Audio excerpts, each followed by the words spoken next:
पेरूचा पर्याय. चांदवडचे शेतकरी वळताय फळबागांकडे. शाश्वत उत्पन्न देणाऱ्या पेरूची केली जाते लागवड. वाघदर्डीच्या ज्ञानेश्वर एंडाईत शेतकऱ्याचा प्रयोग. कांद्याच्या भावातील अनिश्चितता यामुळे कांदा उत्पादक कर्जबाजारीला होत आहे. त्यामुळे नाशिकच्या चांदवड तालुक्यातील वाघदर्डी भागातील कांदा उत्पादक शेतकरी आता फळबागांकडे वळत असून ज्ञानेश्वर एंडाईत या शेतकऱ्यांनी आपल्या 18 गुंठे क्षेत्रात शाश्वत उत्पन्न देणाऱ्या रेड डायमंड 1 या प्रजातीच्या पेरूची लागवड केली.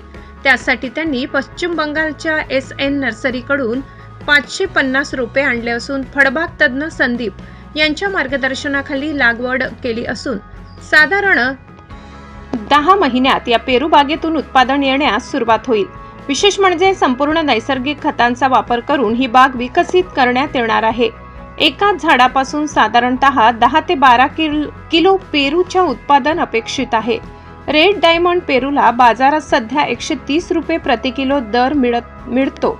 त्यामुळे एंडाईतांना वर्षभरात पेरूच्या बागेतून खर्च वजा जाता 5 लाख रुपये निव्वळ नफा मिळणार आहे. त्यामुळे कांद्याच्या तुलनेत अनेक पटीने पेरूची शेती फायदेशीर ठरत आहे. पुढे ही बाग 10 वर्ष सुरू राहणार आहे. त्यामुळे अगदी कमी खर्च, कमी मेहनत करून एंडाईतांना दरवर्षी भरघोष नफा मिळणार आहे. शेतकऱ्यांनी आता पारंपरिक पीक पद्धतीला फाटा देत बाजाराचा अभ्यास करून शाश्वत उत्पन्न देणाऱ्या पिकाकडे वळविण्याची गरज आहे. सध्या जर कांद्याचं उत्पन्न जर पाहिजे ठरलं, कांद्याचे बाजारभाव खूप चढ उतारीचे होत आहेत. त्यामुळं सध्या मी कांद्याला एकरी 70 ते 80 हजार रुपये खर्च येतो आहे.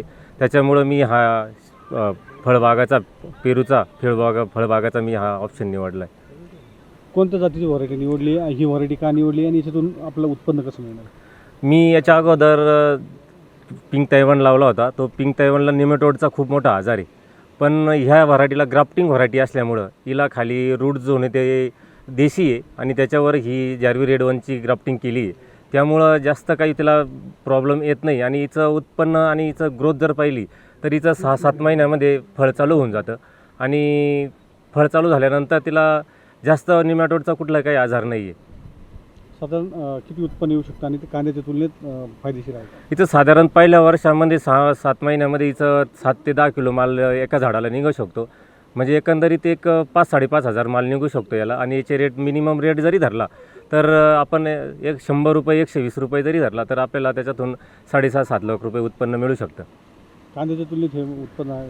कांद्याच्या तुलनेत 100% पेरूची शेती कधी पण चांगली, म्हणूनच मी हा ऑप्शन निवडला आहे पेरू शेतीचा. जैसे कि आपका प्याज में बहुत ज़्यादा दिक्कत आता है, सड़ जाता है, स्टॉक करो, बहुत सारा मतलब दिक्कत है.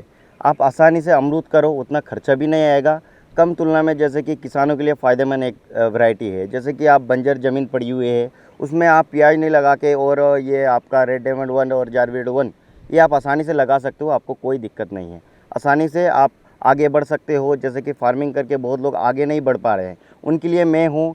मेरा नाम है संदीप, मैं SN नर्सरी से हूँ. और आपको कोई भी किसान साथी फार्मर भाई को चाहिए, आप SN नर्सरी से आप संपर्क कर सकते हैं, कोई दिक्कत नहीं है आपको. और ये फ़ायदेमंद एक वैरायटी है, आसानी से इसका फार्मिंग कर सकते हैं, मैं गारंटी लेता हूँ इसका. कैसे फायदेमंद है? कितने दिनों में इसका हार्वेस्ट फ्रूटिंग सेट और प्रॉफिटेबल चालू हो जाता है? जैसे कि 6 महीने के अंदर आपको फल आता है, लेकिन आपका पेड़ के ग्रोथ के वजह से आपको 1 साल रखना है.